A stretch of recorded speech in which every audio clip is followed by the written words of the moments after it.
So somebody basically just took a Mk III and said like, go look at a bunch of like open source crypto repos, find me a vulnerability, and make me a millionaire. Don't make any mistakes. And they found this vulnerability and did it, and they stole like thousands of Bitcoin from people because the model was like, holy crap, like this randomness is broken. We can basically guess, or we can like brute force all of the seed phrases for every single Coldcard user, which means we can have their wallet seed, which means we can load their wallet and spend their funds and take their funds and take them for ourselves. I can't answer that question. I haven't looked at it. I mean, I think Chris is right. I called this in a private chat with somebody, I think the darkest day in Bitcoin that I can remember. And I've been like paying attention to Bitcoin pretty closely for over a decade.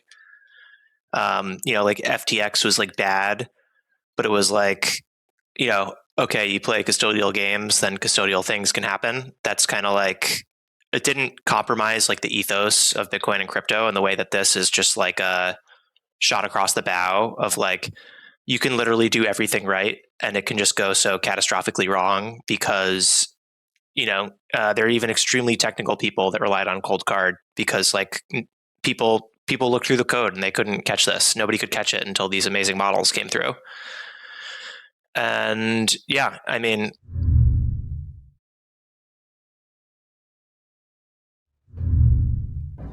yo, what's good, everybody? It's the Permanent Underpod with Jackson. And also Chris. And Tyler. I just always go second, and I wasn't sure if that's like we have an order or if Chris, you wanted to like switch it up, No, I thought we had like a rank order thing going on, like best to worst, but whatever we're doing here. I've noticed that I always gesture and then Chris gestures, and that kind of confuses me. I think he's gonna go. Yeah, well, I don't know like what order our photos are in for everyone else. So when Chris is gesturing, maybe he's gesturing back at Jackson and not at me. Yeah. I think it's more of a general gesture. Like somebody help me. Like SOS. And it can't be me, so it must be you, because I've already gone. And that is that, because it's time for the Perp of Fortune. I totally forgot to do it, and it's my responsibility. So, as the Korean financial markets expert, I'm bringing to you this week's Perp of Fortune. Wait, can we double click on Korean markets real quick? I'm surprised this didn't make the list, but like I saw some stat last week that like something like 10% of the Korean adult population got like margin called or stopped out in their brokerage accounts like over the past month. I'm like, how is Jackson not updating us on this situation? Jackson, what can you tell us about the median Korean brokerage trader? Apparently they love, like the normal person there like loves leverage and went gigalong memory AI stocks and then got wrecked. I don't want to foreshadow anything, but I think he's about to join them. Yeah, so I didn't prep my Korean markets research, so I don't know what's been going on. But when I was originally researching the Korean markets, I did learn that their stock market is generally pretty stable. It's not a great way to make money, which is why they were so like giggable on all things crypto up until this year. But this year, their stocks actually started popping off due to have like their like technology, like making a lot of chips and stuff. It's like Samsung and SK Hynix. They make like RAM essentially, and I think they're responsible for like 50% of the market cap of the whole Korean stock market. Those two, so.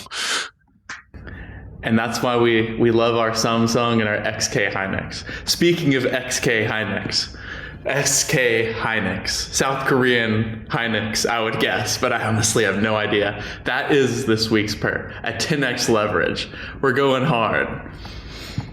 We're fighting back with the Koreans. Like we're trying to get for the ones that are still holding on to their longs and just about to get liquidated. We're going long with them, and we're going to try to push the market in their favor.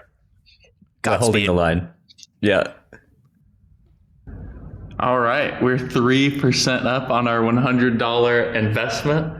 Everything's looking good. Much better than DRAM, because this is This is Korean chips, Korean RAM, and that's what we're about, right? All the weak hands have been margin called, so it's only like diamond handers like us still in SK Hynix. Let's go. I vibe that. Let's go. We're gonna jump straight into a topic, and we'll do some personal talk later. The marquee, diving straight in, Coldcard. Millions of dollars drained from poor sapless suckers due to an issue with the Coldcard hardware wallet. Tell me, Tyler, Bitcoin expert, what did the Coldcard team do to screw everybody so hard? And what's going on? I appreciate your sympathy there. These cold, satless suckers. That's really, I can tell that you feel bad for the people who had their life savings stolen. It's terrible. So what happened is, I believe last Thursday, a bunch of people started reporting that their Bitcoin cold storage was disappearing. Like they had these wallets that they were watching, and then they had some amount of money in it, and then the money just went to zero without them doing anything. And they're like, "Oh my God, this is terrible. What is happening?" A bunch of people start reporting the same thing. And then we figure out that the commonality is that these people were all using one specific device, which was the Coldcard Mk III, which is a hardware wallet for storing Bitcoin. Now, what is a hardware wallet?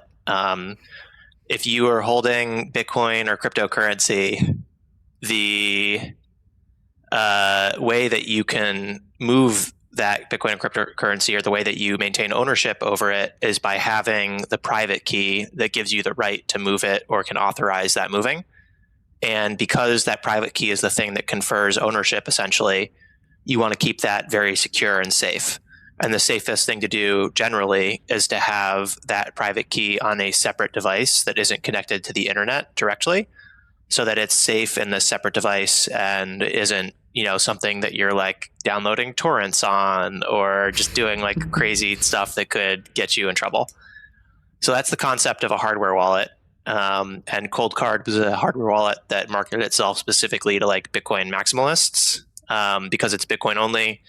And it had all this kind of like hardcore, like crypto Bitcoin dude kind of like marketing around it of like, don't trust, verify. And like, this thing is so cold that you should power it via a 9-volt battery instead of like plugging it into a USB, because like that's so dangerous. I mean, what I knew about it from like, because I'm like a bad, evil, sometimes non-Bitcoin guy. Like what I knew about it was that it was air gapped, right? Is that correct? Like people use this so that they would never plug it into anything. So it was like that hardcore. Yeah, exactly. The way that you would do transactions with it is that you would have a separate software on your computer that you would use to like orchestrate transactions. And so you'd use that software to say like, Tyler, I'm going to send $100 of Bitcoin to Swag Dog. And then it creates that transaction, but there's no signature on it. And then you load that transaction onto a little SD card from your laptop. You plug the SD card into the Coldcard, and then the Coldcard reads that transaction and signs it, and that's its only job. And then it returns the signed transaction back to the SD card, and then you shuttle it back into the laptop. Oh, so that's like carrier pigeon. Yeah. But like the idea there is that it's like air gapped, and the only thing touching the Coldcard is this like one specific file format that you're intentionally putting on the SD card, and so that kind of protects it. So yeah, like this is a device that a lot of people had. It was marketed as like the most secure device to store your Bitcoin on. I owned this exact device and had Bitcoin on it last week. But yeah, what happened is that a bunch of people started noticing their wallets were gone, basically. And the only way that can happen with so many different people, like if it happens to one person, then it's like most likely that you screwed up somewhere. Like maybe you like typed your seed phrase into a computer and got tricked into doing that, or shared it with somebody. What happens to a bunch of people all using the same device, that suggests something catastrophically wrong with the device itself. And the thing that is the most possibly catastrophically wrong thing that you could do to a device, that like this device has like two jobs. The first job is to generate a seed phrase, which is like pick a random number, basically. Pick a random number between like, 0 and like 10 to the, 2 to the 256, I think is what it is, 256 bits of entropy. That's an insanely big number. There are more possible numbers in that space than like atoms in the universe. So it's extremely unlikely that anyone could guess your random number, or that if we all picked one of those random numbers, that there'd be any collisions there, because the space is just so vast. What they did is that they had a software on the Coldcard that was supposed to pick a really big random number, but instead they misconfigured it to pick a random number in a much smaller, more constrained space. And so actually people were generating these random numbers thinking that they were really, really random, and they were not very random at all. And their software was open source. Or it was not open source, actually. That's very controversial. It was source viewable, but it had a very restrictive commercial license that actually contributed to this whole downfall. But so you can see their code. It's on GitHub. Presumably some attacker just spun up a bunch of Mk III, because that was like the best open weights model that was released right before this happened, that was kind of like a step change in capability. So somebody basically just took a Mk III and said, like, go look at a bunch of like open source crypto repos, find me a vulnerability and make me a millionaire. Don't make any mistakes. And they found this vulnerability and did it, and they stole like thousands of Bitcoin from people, because the model was like, holy crap, like this randomness is broken. We can basically guess, or we can like brute force all of the seed phrases for every single Coldcard user, which means we can have their wallet seed, which means we can load their wallet and spend their funds and take their funds and take them for ourselves. So that's what happened. Totally devastating and catastrophic for anyone who had a Coldcard Mark III. And yeah, if you have a Coldcard and you still have funds on your Coldcard, you need to move those funds immediately. Hopefully this isn't the first time you've heard that, because this is like 6 days after the incident. And if you do that, like drop everything now and go check and try to move funds. Run. But otherwise, yeah. So I figured out about this. You can DM me. I can hold on to your funds if you're like curious about, like, maybe you have like 15,000 Bitcoin. Like I'll hold on to that for you. But actually, seriously, if you do DM me, I would I would help in a genuine sense. Wait, so Coldcard is not just like any hardware Bitcoin wallet. It's like it sounds like it's for the most extreme, some of the most extreme, Bitcoin users who like don't even want their wallet to ever connect to the open web. And then it has this flaw in one of its two responsibilities. That's just unbelievable. Tyler, why weren't you affected? I wasn't affected because of two reasons. So one is that they introduced this bug in March of 2021, and this bug got introduced. This is like some like Greek tragedy shit. Like you couldn't have written this, more, crazier. Like this is like Shakespearean. But basically, Coldcard used to use a bunch of code from the Trezor, which was like the OG crypto hardware wallet. Respect Trezor, and their code is all open source, and it has a license that says if you use this code, then like your project needs to be open source. I believe that's like copy left is what that's referred to as. And so they relied on Trezor to do like essentially the random number generation, Trezor's code. Somebody raised venture capital money and created a Coldcard clone, and basically started using Coldcard's software. And Coldcard really didn't like this because it was business competition. And so they basically migrated their entire code base to a new code base so that they could apply a new software license so that this competitor could no longer use their code. And in doing this extremely sloppy migration, this is when they ripped out the working Trezor code that did the RNG generation, and they put in this really shitty broken code that they did themselves. And like a lot of people have kind of gone back and kind of like hindsight is 2020, like armchair quarterbacked it. But if you look at the actual commits for when this code change was done, like the commit message on the commit that put in the bug was just runs for a 4-letter commit message for changing the most core part of the wallet. And it was something like thousands of lines of code changed, and it was just runs. And the person who did the commit was like this random pseudonymous contributor. And it was they use this library that has like 6 GitHub stars. So sketchy. And so now people are thinking that it might be like a rug pull attack or something. But it turns out this pseudonymous GitHub person that did this commit, it was like an alter ego for the CoinKite CTO who committed this code under like a different identity. It's so sketchy and terrible. But like, yeah, I don't know what is really going on there. It looks really bad.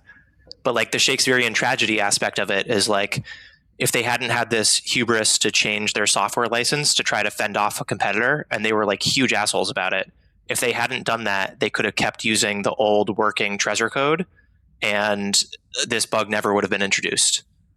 To circle that all back, the reason that I was not affected is because I generated my wallet back before they did this migration.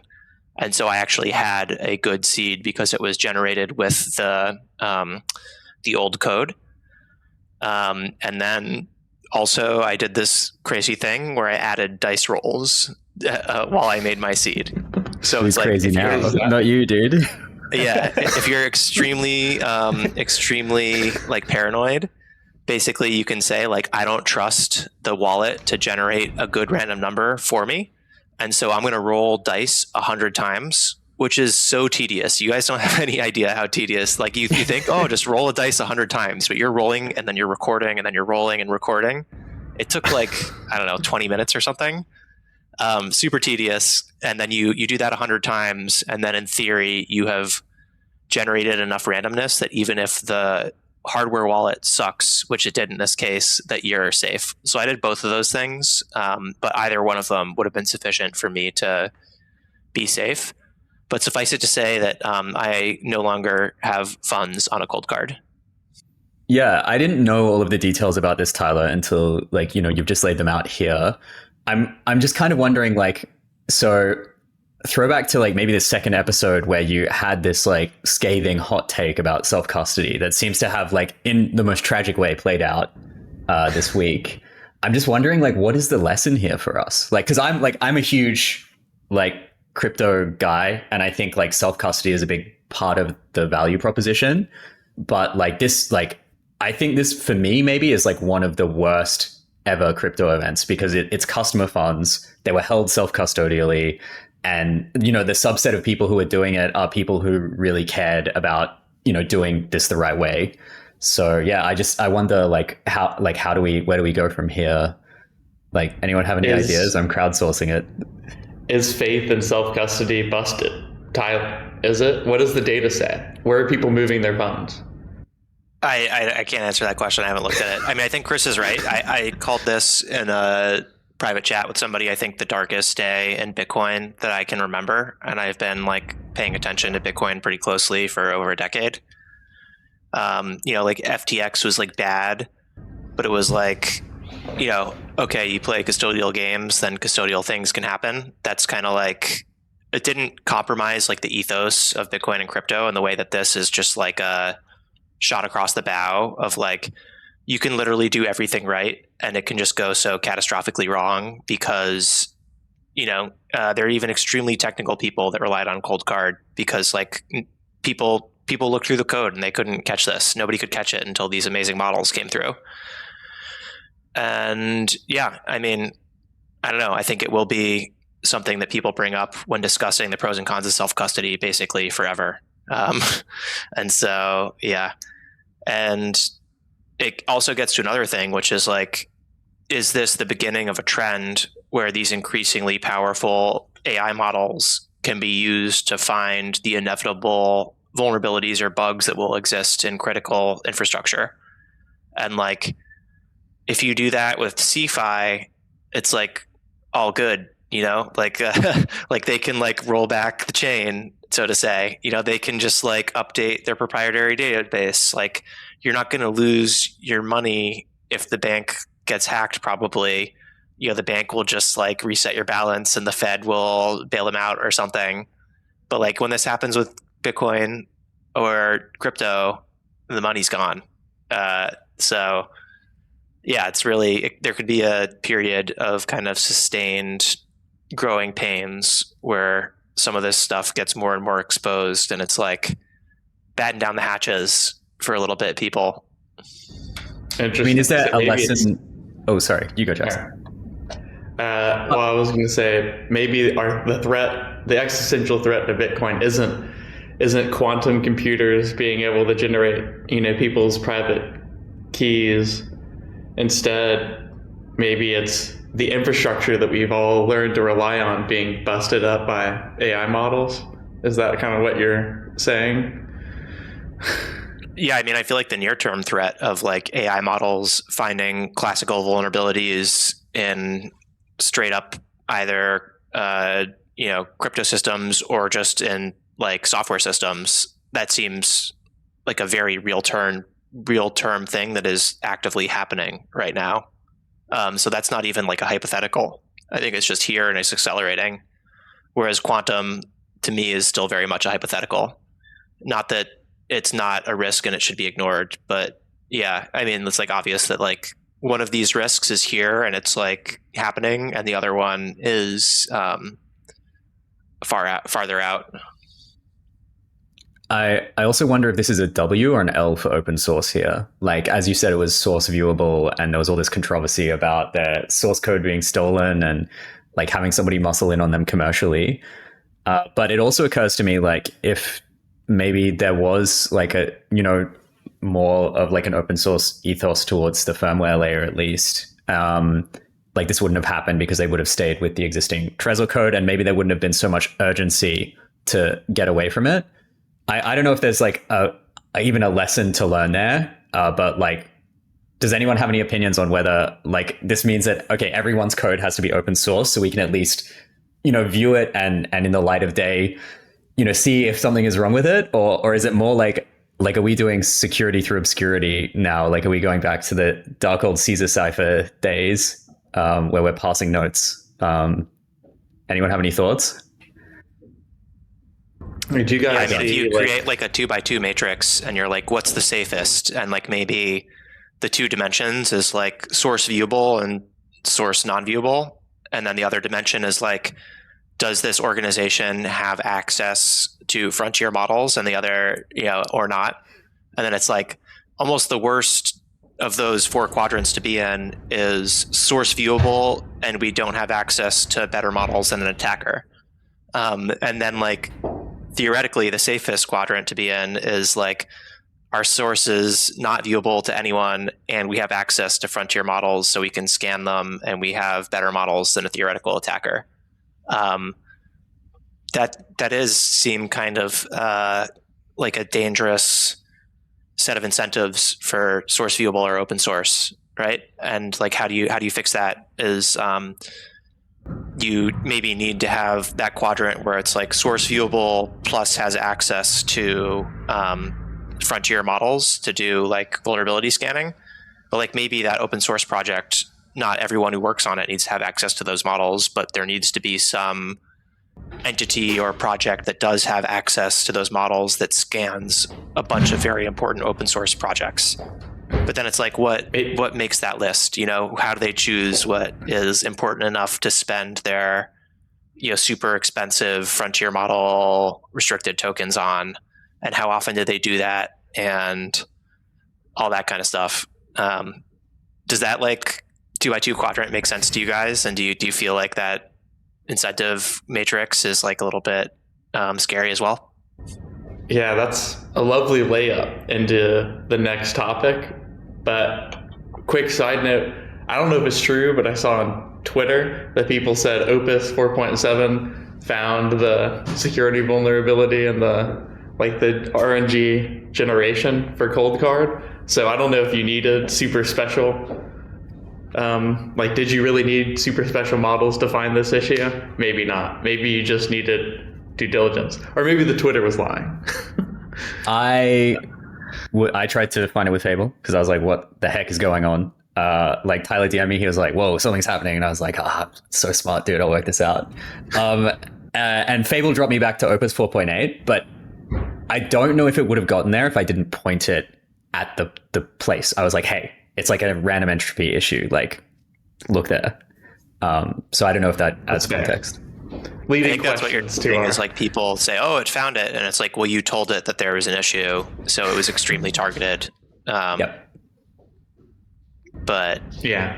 I mean, I think sense. People like the company that does the Coldcard claims that they had been running AI, analysis on their code base. So, whether you believe that or not, or that's just a little bit of cover your ass talk from them after, catastrophe.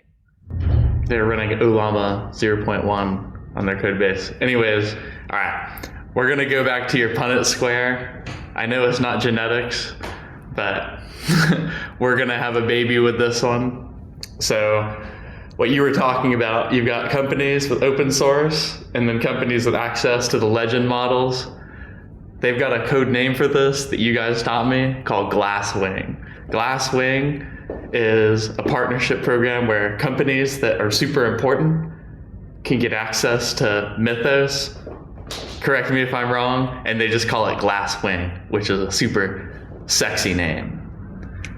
And we talked last week about how much it hurts my feelings that Anthropic is letting all their employees use Mythos, but not me. But you said that's fine because they invented it. But what about these big companies that get access to use Mythos? They didn't invent it. They just are like incumbents handling maybe lots of money. So what does that do to the small man like you and I? I mean, is that where we are now, right? It's like the only way that you're allowed to play in this space is if you are a big player who can either afford the frontier models or has like a relationship with one of the frontier labs. Is like I think like that's the broader question, right? But I would also like to point out that it seems like this hack was orchestrated with an open source model, and it also seems like some people defended against it, or at least like tried to work out how it worked with an open source model. So maybe that's just a reflection of where we are at this point in time in the arms race, or whatever we want to call this open source versus closed source thing. But yeah, I don't know. What do you guys think?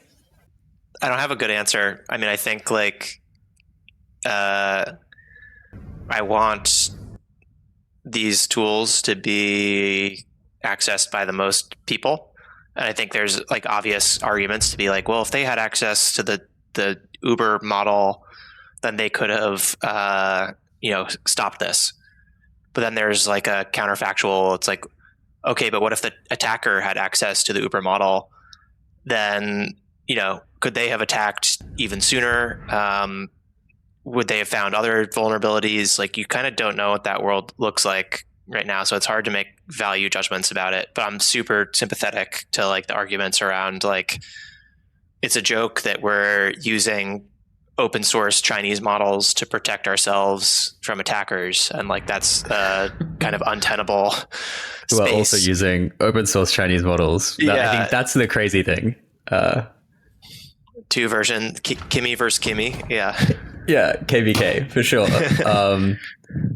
Yeah, I think I guess what I'm wondering is like on a long enough timeline, do we just kind of like exhaust ourselves on this? Like we find every single bug that exists ever, everything becomes formally verified and we don't have to worry about it. And if that's the case, like what does this interstitial period look like? Like how do we get through it with like causing the least amount of harm? Because it seems like we're doing like quite a terrible job. I saw that like a bunch of big fintechs like Citadel were either hacked or were attempted to be hacked with very convincing deep fakes today.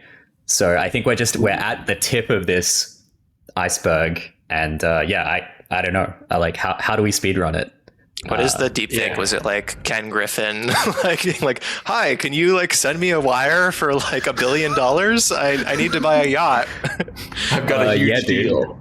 Yeah, dude. My understanding is it was like they lifted it off the earnings calls, the source data, and then we're like, yeah, hey, yeah, it's Ken Griffin. Like, I need to buy another Stegosaurus. Like, wire me a Billy. Maybe not exactly that, but like in that realm, right? Shoot it to my gold card. Yeah. But, I mean, what you're asking, like, how do we get there? Back to the question. I don't know what the criteria is for accessing the Glasswing. It seems like you just got to be an elite company where if something bad happened to you, it would hurt some number of people. But like, what if, I don't know, like if Anthropic gave an option where you pay 200 or some amount of money, and then one of their engineers comes to your company and just runs a Mythos on the whole repo. You know, like, is that a way, almost like a big brother, like you're kind like of an auditor though, or maybe it even comes for free, but like every company has an option to get this free service, but you have to pay them if they find stuff. It's not like, that's not a terrible idea. Like that's how external audits have operated, especially in crypto, forever. Like you give your code to someone and you be like, hey dog, like how do I not lose everyone's money? But I think what's interesting is that like maybe this pressure now extends to every industry ever, right? Or at least every fintech. Yeah, I think there's something weird about not having autonomy over your own vulnerabilities if you're a business too.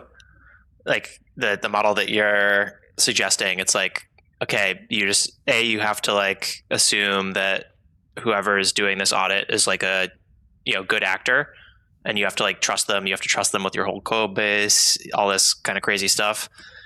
And then like, I don't know, what do they come back to you? Like, what's the incentive model there? They come back to you and they're like, hey, nice smart contract. It'd be a shame if somebody had a frontier model and found a vulnerability in it and like you didn't know about it. How much would that be worth to you?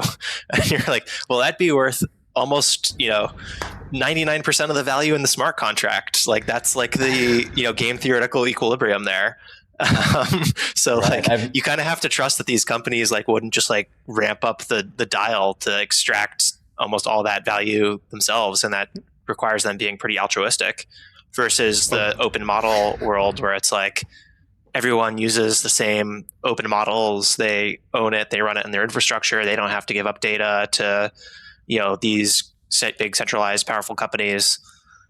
So I don't know if that's quite a solution, but that's kind of what is going on right now. And I think that to a certain extent, I think you can trust the frontier labs to be relatively altruistic about that stuff right now, because it's like, that's just not even like they want this technology to not be causing huge headline making problems, because if that happens, then like they have much bigger problems than that. So I don't think it's likely that we'd have a world where they're like trying to extract maximum value from finding these vulnerabilities anytime soon. But it is like a weird relationship to be pitching right now.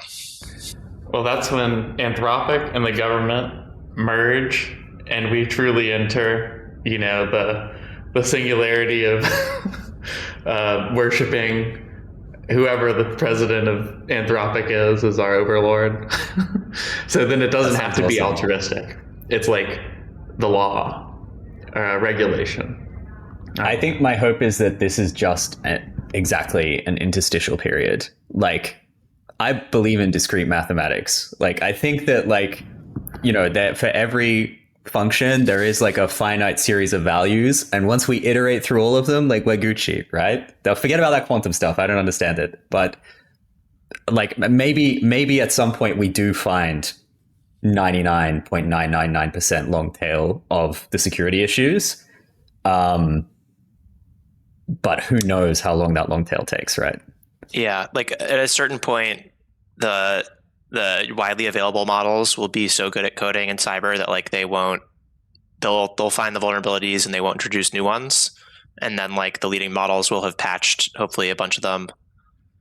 I mean, that's a very optimistic scenario. I think it's possible, but yeah, like even that scenario, if we end up in a good place, the intervening period can be like really crazy and painful.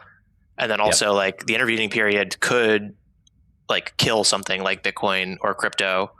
And I wonder if that almost is going to require like a high trust society in the meantime, because it's so volatile and stuff like that. And people like aren't necessarily going to trust these hold your own keys, trust cryptography, trust that this software is like, written correctly and doesn't have bugs. They would rather trust their money in a bank that the government is going to, essentially backstop, and the person they vote for is going to guarantee. And like, I wonder if some of these technologies survive this like transitional period. Totally. I think to me, it's so chaotic what could happen from here. I can't even make a guess. Like, does like Mythos enable us to create a microwave gun that flips a bit on like NVRAM in a server? Like, I don't know, dude. Like, where does this end? But I guess we're gonna find out. And it's 10x. Let's go. I think for the listeners, we would prefer more leverage, but my understanding is that our provider, they don't always allow more leverage. Like you hear about these Wild West trading venues where it's like everything has leverage, but I guess there are limits to that, which is unfortunate. I would like more leverage because we need to give the listeners a true roller coaster experience in the duration of one podcast. And unfortunately, I don't believe that can be accomplished with a measly 10x, We need to hold the suspense. Will they escape the permanent underclass, or will they get liquidated again every episode? For people who don't know us, like I'm stereotyped as the on-chain degenerate, which is why it's so shocking to me to hear Tyler say that we should be going 100x long. I guess like the pod changes you. You do what you have to do. Related, but I have never been the one to fund the wallet, so I'm playing with house money if the house is you guys. I don't know who's funding it these days, but I have never funded the wallet. Okay, so you're a financial advisor. We're still writing on the hundo I put in last. So Tyler, you're definitely next, dude. But maybe we should ask AI to find us what is one thing we can lose $100 on in less than an hour, and just bet on that. It doesn't have to be a perp. Just an idea for the future to satiate Tyler's thirst. Like for a binary prediction market, I think. They have those. It's like, will Bitcoin go up or down in the next hour? And you just go all in or not. I mean, that's not a perp anymore. That's just gambling. That's what we're doing. Totally. At that point. Those exist on Kalshi, and they like push them. Dude, no way. Yeah. I'm such a boomer. That's wild. You were sleeping on the C5 prediction markets the whole time, and they became more,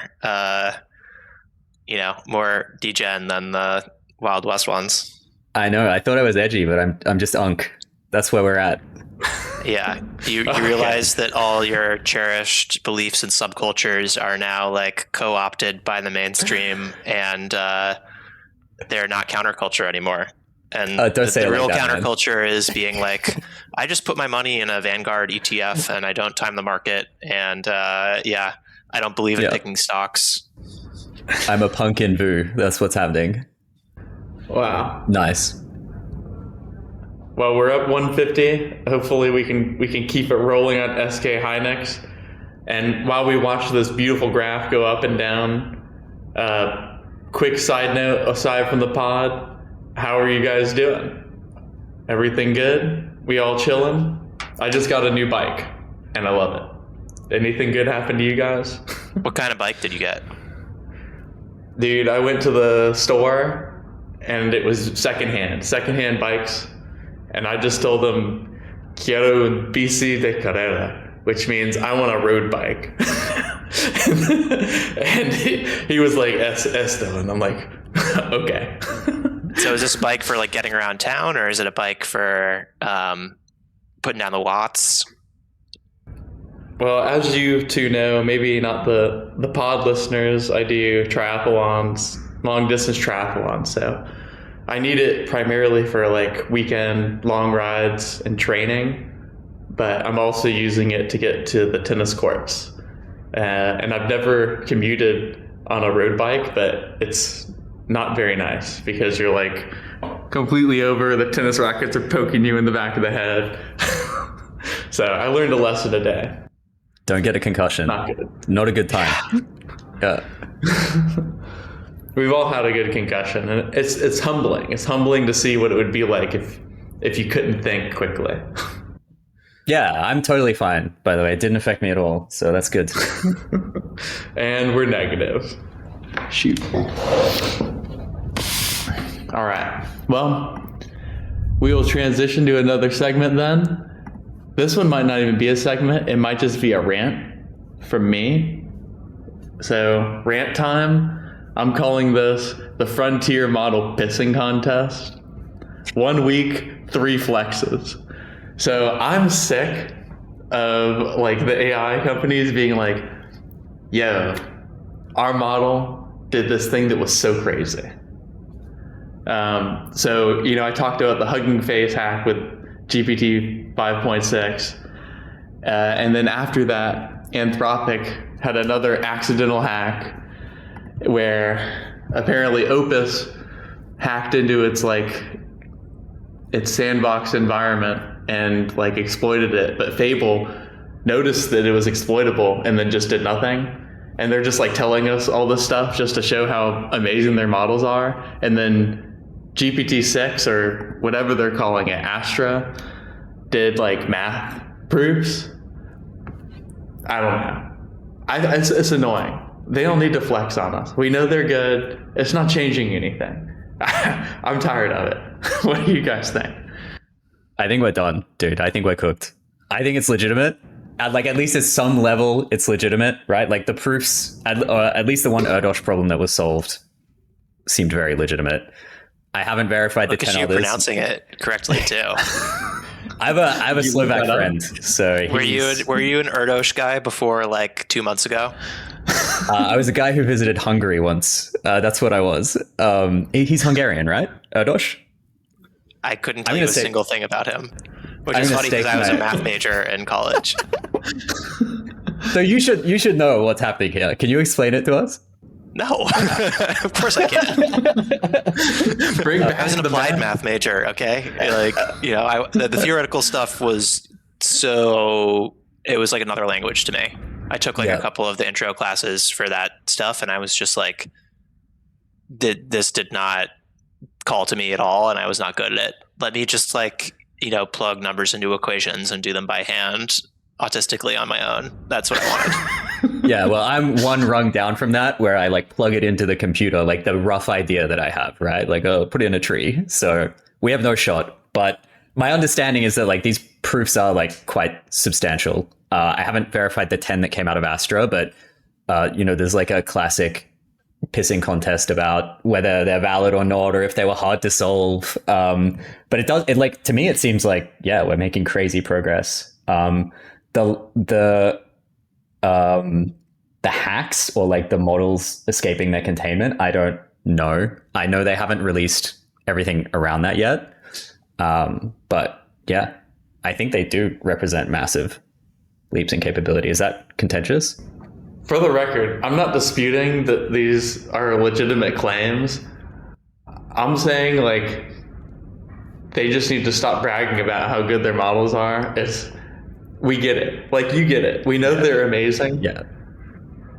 Stop showing us who can piss farther, which I think is probably what pissing contest is referring to. They're like wearing a wife beater to the club, and they're just like jacked.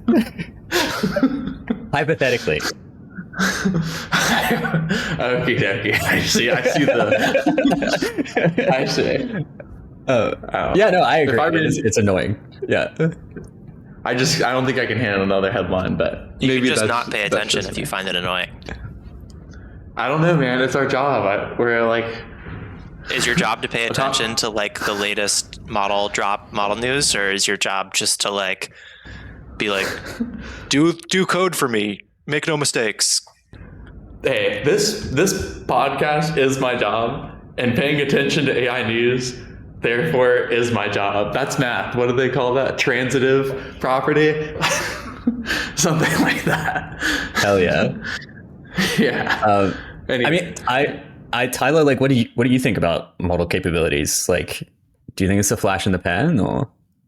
No, I mean, I think it's. I think the trajectory is getting steeper. I think that there has been a cooling down basically since Fable was released, and then like was made non-public, and then they had to like prove these safeguards. And I think there's all these conversations going on with the government about like how to gate frontier models going forward, which really sucks. And so I feel like there's probably even crazier internal versions of models that are like queued up for release. And I also think it's in the Frontier Labs interests to not release their best stuff, because then the other, open source competitors can like distill them. So like if they have, Fable 5.2 available, but they're still like giving us Fable 5, and they sit on that for like multiple months, and they use the internal smarter version. Their best people internally get access to it, and they're like using it to make Fable 5.3. And then like by the time you eventually get access to whatever it is, they're already like 2 versions ahead. And yeah, I don't know. I feel like there's, I don't think things are plateauing anytime soon. That doesn't seem to be any indication of that in terms of the capabilities. I think the things that could plateau are basically related to like the government kind of taking control of model release cadence, for better or worse. And then also these things where you have a lot of people at the labs talking about like pacing like that was a word that a bunch of people used. There was like a petition, a bunch of important people signed it, pacing the impact. I don't really know what that means in practice, but like I think what it means is like this is moving so fast that we have to like deliberately hold back the frontier from like public exposure, because if, like it would like be too disruptive and blow too many minds. Yeah, totally. This is the first time I've ever been concerned about this, ever. So yeah, for me, it's like a stepwise change in like how I think it's going. I think like, yeah, up until this point, I was like, whatever. But now I'm like, okay, I see it. Really? So that acceleration with specifically with these, like solving like the 10 open problems, yep, like seemingly very trivially, just like, oh yeah, like it did this. It cost us like $2,000, I think, in total to solve these 10 problems. Yeah. I mean, like you said last episode, like when the guy is just being like, try harder, like what else is in there? You know what I mean? What's in those weights? Yeah. What do you make? I think there's like a counter take to all of this that people say, which is like, the capabilities are not like uniform, like the progress, and that the models are making rapid and extreme progress in verifiable domains, which is like coding and math. And specifically with math, there's this language called Lean that you can essentially represent a math problem and a solution in, and then it will like compile and tell you whether that is formally verified or not. So even for something that's like theoretical, there is like a very clear check on that. And it's that ability to get like a verifiable kind of compile result that lets them do reinforcement learning on these, which is, I think, where a lot of the gains are coming from. And so some people say, well, yeah, it's like they're going to be superhuman in these domains like coding and math, where they have those verifiable outcomes. And then in like kind of more, more diffuse domains without that clear signal, they won't be able to move as quickly. And therefore, like the impact is going to be not quite as big as some people speculate. I think there's something to that, but I also think that like if you can RL on those verifiable domains a lot, like the generalization that comes from just like getting super, super good at logic and coding and stuff like that is like probably good enough to also raise the floor in other domains. But I think there's a lot of people who don't believe that. I'm a close the loop guy. I think like, I think one of the things that made software grow so fast and made it so powerful was that the feedback loop was faster than any other domain ever before it, right? Like you run your code, you see it's wrong, you run it again in a matter of seconds. I think like if we can manage to close the loop on like whatever the experimental method is in these various other domains that seem like more diffuse, I think like we'll get similar advances. That's my ADIQ take. Yeah, that's also why they're paying like billions of dollars for labeled data from domain experts via these companies like Mercor. But that's explicitly what they're doing. They're like, oh, if we can't, if being a lawyer isn't formally verifiable, then like we just need to buy $1 billion of lawyer data to like give us a labeled, formally verified training set for that, and then that like is our way of doing it. So like I don't know if the domain is valuable enough, there will be a market for creating that data, and then like the RL loop will be willed into existence. Did you guys see, I don't know if it was real or not, like are the AI companies really buying bugs and scanning them at crazy pace to train the models and absorb the information from the bugs? Is that real? Real or not real? I think it's real. Yeah, I think it's quite real. I guess like there's just such a race for data, right? Like to put as much data into the models as possible. I guess it makes sense. Yeah, I think it's also a like a loophole around copyright, where apparently if they buy the book, scan it, and then destroy it, it's like legit for them to then use that data to train on, versus if they were to, I don't know, like, scan it and then not destroy it. Or I think originally they just like torrented all the data that could ever be torrented. Like, it's kind of funny to believe that like Anthropic was the biggest like Pirate Bay user from like 2021 to like 2023. Like they just torrented all the world's data. Oh, that's why it was so good. No, I'm kidding. But they got in big trouble for doing that, because then they're pirating data to then train on, and that's what got them in trouble and all these lawsuits. And so this is, I think, is like they had a lawyer come up with this thing that they're like, okay, now we can do this method to generate our training data, and it's like bulletproof. But they like keep Pirate Baying, and then they just say, oh, it's this book that I bought the other day. I think they probably have purged all of that. The data that wasn't acquired by channels that are like fully bulletproof at this point. I imagine that they have their game pretty dialed. There's a certain irony about the company who's all about preventing unwanted negative externalities, exploiting an unwanted negative externality of like copyright law. But look, that's for smarter people than me to think about. Yeah, what is the word for that? Is that like a hypocritical thing of them to do? I wouldn't say that. I don't know. I think that's what you said, and I just struggled to find the word to describe it. You just paraphrased me? Okay. All right, we'll take that. Wow. Do you guys know that we're generating training data right now? I hope they're training on the pod. Yeah, I hope that I get to live on forever in, the next codex model weights. There's like a little Chris kernel. We'll take that.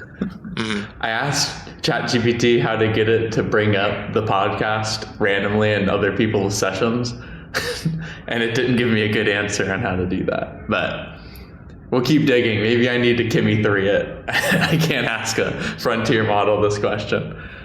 Oh, that's, man, we're going to get licked. Big brain, dude. That's so big brained. I had an idea yesterday about, like, if you don't want to be distilled, could you make the model, when it senses it's being distilled, poison the distillation? Like, how good could you get at that? I'm sure people have thought about this, but... I mean, that's exactly what Fable does when it degrades to Opus, right?